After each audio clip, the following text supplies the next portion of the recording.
Journalist rights are being suppressed and by the police itself.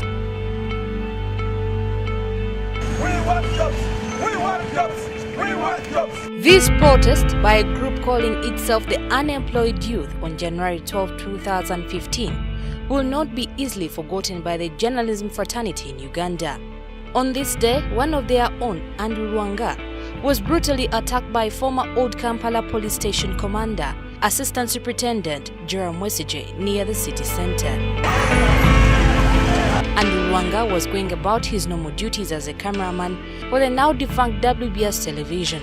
Yoweri Museveni, who was already bitter that he fell while chasing away journalists, blocking them from covering the protest, vented his anger on Rwanga. The unemployed youth were trying to march to Parliament protesting what they said was the high youth unemployment rate in Uganda. After the beating, Rwanga lay helplessly on the ground at Classic Bar and Lounge in Namirembe, Kampala. He was fighting for dear life after sustaining serious injuries in the spine.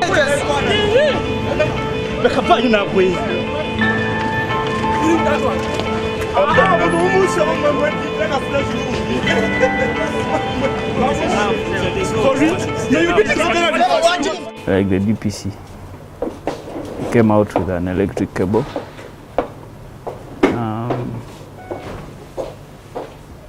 He started beating whoever was around. I landed in his punches, so he beat me up like several times, and I sustained several injuries, also on my spine. He was dragged on the ground and later bundled into the front seat of Museveni's private car. Instead of rushing him to hospital since he was in serious pain, Museveni and the police officers he was commanding first detained him at Old Kampala Police Station. It was the intervention of fellow journalists who protested outside Old Kampala Police Station that the police officers were forced to release Rwanga. He was then driven to Mulago National Referral Hospital for treatment.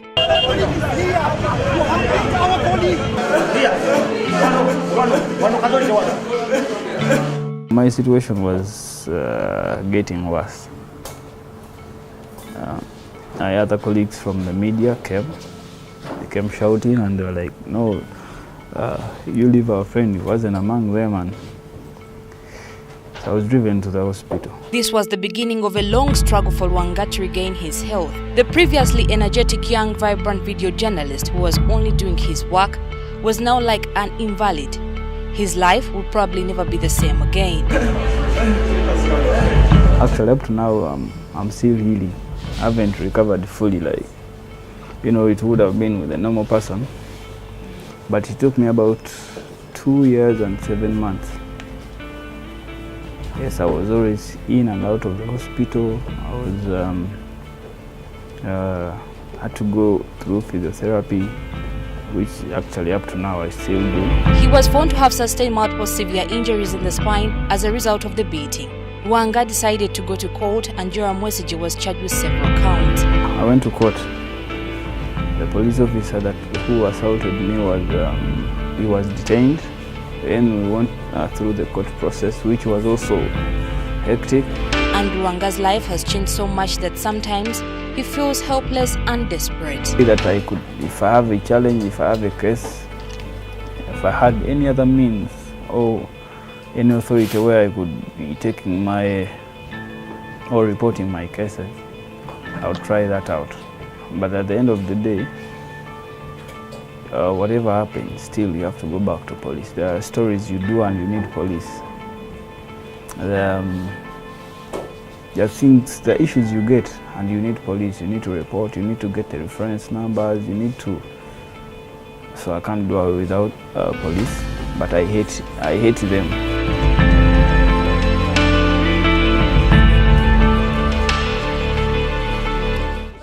Other journalists like NBS TV's Twaha Muchibi have also been victims of police brutality. While covering the story of the self-proclaimed criminal gang leader in Kampala, Pade Serunjoji Elias Sobi, Muchibi was also brutally assaulted by police operatives. I was helping police in that case, but you see what I gained was canes beating me. Muchibi was later admitted in hospital for a few days says this beating made him contemplate quitting journalism. Today, I'm not free with police. I can't easily cover police stories. Whenever I see them talking, or I feel bad. Francis Tumwekwasize, now a freelance journalist, has also suffered the wrath of brutal police officers while exposing the unbecoming behavior of police constables who had sold Nambole Stadium in 2008. He says police officers beat him up alongside his colleague Timothy Sibasi. He adds that they even released dogs that beat him, leaving him with permanent scars. The two were working for the now defunct WBS television. We were beaten, we were roughed up, our cameras were carrying, they were all taken, and of course we sent dogs to bite us. My colleague Sibasi was beaten by dogs. For me, I was clobbered. These are just a few of the many horrifying stories Ugandan journalists have to live to tell. These have happened in the line of duty. I don't want to touch you and then you say a policeman has said you own a woman. It's okay, Fande. Go. You go. I stayed there waiting for Besuja to come out of his house, but unfortunately I was reporting live and they wanted to stop the live broadcast, so I was arrested badly.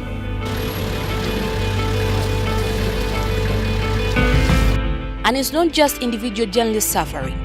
Even media houses such as Daily Monitor and the Red Pepper have not been spared. There are evil papers like the Monitor. The Red Pepper, those are just stupid. On Tuesday, 21st November 2017, security operatives raided Red Pepper offices and shut it down for several months for publishing what government considered inciting stories, endangering national security. The security operatives cordoned off the premises and confined all staff within. Later, Red Pepper directors and editors were detained and charged in court for publishing the story, prejudicial to national security, and also defaming President Yoweri Museveni, his brother General Salim Saleh, and the then Security Minister, Lieutenant General Henry Tumukunde. The controversial article titled President Museveni Plotting to Overthrow Rwandan President Paul Kagame was published on 20th November 2017. The critical reporting is under attack, and Red Pepper has been one of those mouthpieces that have been doing that critical reporting. I'm sure you'll agree with me that even when we were closed last year and forgiven, finally, not the law but an individual forgiving us, the very issues for which we were clamped upon, finally the President of Rwanda, Paul Kagame, was here on one of the Sundays, and the President of Uganda, to sit down and discuss those very issues that we talked about. After several lengthy behind-the-scenes meetings with state officials and senior security officers, Red Pepper directors and editors were freed, and the cases against them in court put in the back burner. The office blockage was removed and the paper allowed to resume business, reportedly after the directors met President Yoweri Museveni. Former IGP, General Kale Kaihura, 3 weeks after our clampdown over the same story, he arrested 45 Rwandese allegedly in Mbarara, trying to do those same activities that we had talked about. You get it? And even they were charged in Mbarara court. So what does it tell you? It tells you that they do not want the truth. So our crime is speaking the truth. Much earlier, in May 2013, security operatives raided Daily Monitor newspaper offices and they closed it for nearly a month. Daily Monitor's crime was publishing the contents of a controversial letter written by General David Sejusa, who was the coordinator of intelligence agencies. In the letter, he sensationally claimed that there was a plot to assassinate senior government officials opposed to the so-called Muhoozi project. There is a claim that this project entails Major General Muhoozi Kainerugaba succeeding his father, President Yoweri Museveni. We kept on working, hoping that we'd be able to eventually have our work done. So we did our pages, but at some point they said, no, you're not going to be able to do it to print. So in fact, at some point they were not allowing people into the building, or even at some point out of the building. They pretty much declared it a crime scene. Thereafter, the journalists who attempted to cover the shutdown of the Daily Monitor publication premises also faced it rough.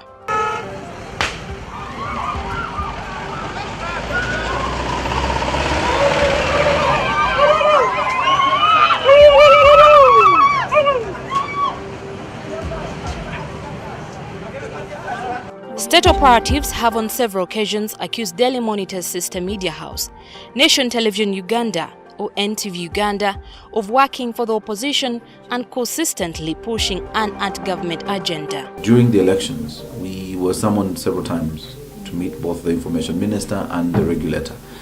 And for all the times we were actually summoned, we discovered that they were working on rumors rather than fact.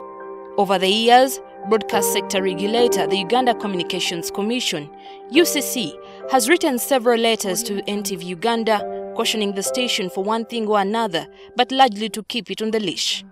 Shortly after NTV was launched in 2006, government closed it in 2007 for about 6 months, citing non-compliance with technical standards.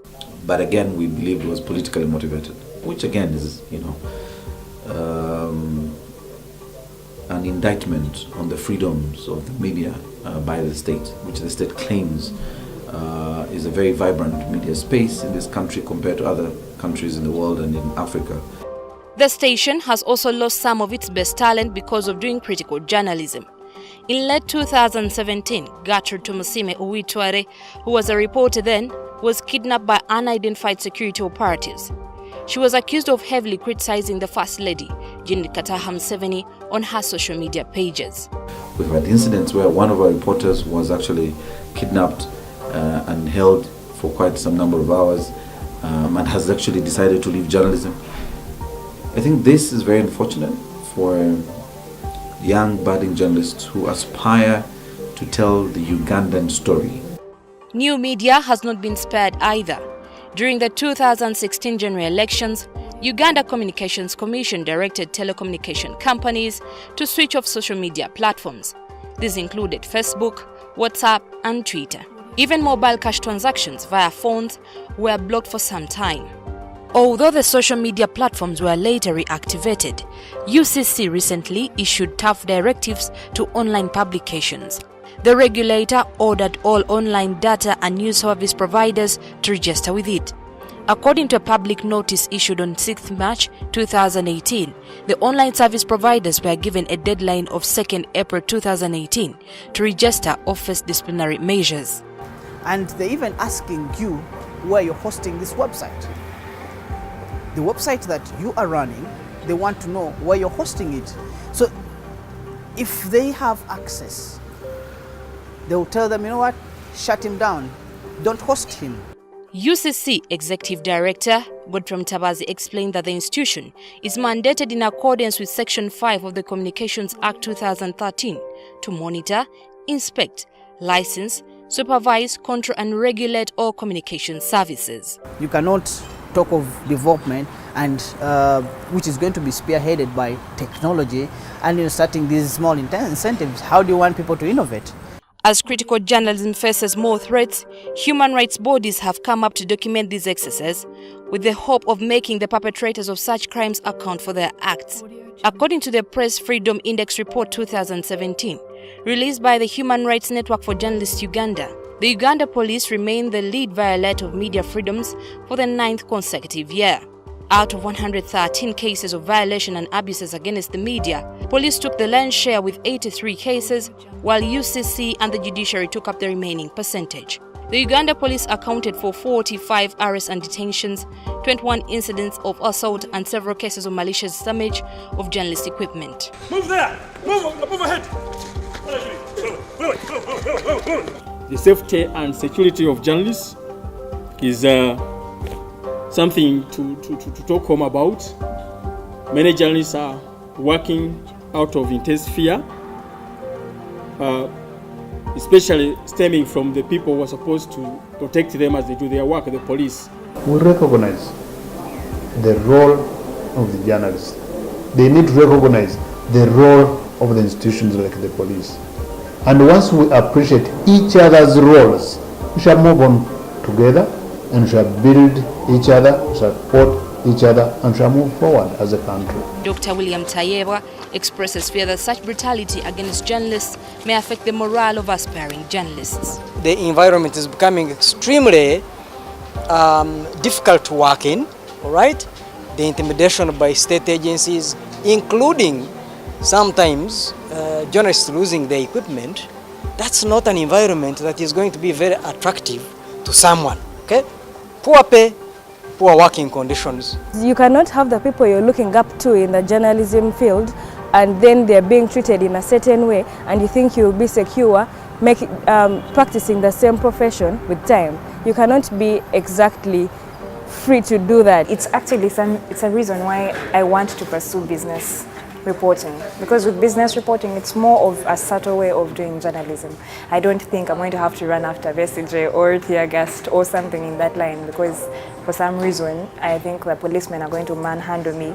I've seen how they handle Ingrid. So I have seen those things and I don't think I would really want to pursue journalism. If it's that kind of thing, I would rather go in a business and sit down. However, some people believe that journalists should not play victim all the time. Chairperson of the Uganda Human Rights Commission, Medi Kagwa, and Executive Director of the Uganda Media Center, Ofono Pondo, believe that sometimes journalists have not done enough to earn the respect they crave for. Have ethics in doing your job. Yes, you want an interview from somebody, the approach will matter, the way you package your work. While you focus more on the government, we all know that the violations in your own media houses are perhaps even worse. Many of you work without appointment letters. Many of you work without pay, and consequently, you have been left to the wilderness to extort from the general public. Kagwa's statements are shared by Stephen Chiwanuka, a veteran journalist. A video journalist with Uganda Broadcasting Services Television, Chiwanuka argues that journalists today do not know the basics of staying out of danger while in the field working. You come in, all of you, enter, this is freedom. Don't expect like a security guy to give up his work for you, because internationally journalists also are suspects of wrongdoing. But is there more than meets the eye in practicing journalism in Uganda today? You see teachers organized, lawyers organized, other professions are organized, but journalists are so difficult to organize and very argumentative people, and because of that they are not a stronger force. Freedom goes with the responsibility, and it's something that we need to work together as the media and the regulatory bodies. What is pertinent is that each person should play his role, and the people to recognize their roles, they need to follow the law, and according to the laws which we have at the moment is what we should work along with. It is such things that journalism training institutions such as Mercury University are looking forward to changing by introducing new course units in the curriculum to equip young aspiring journalists with knowledge and tactics on how best to safeguard themselves while on duty.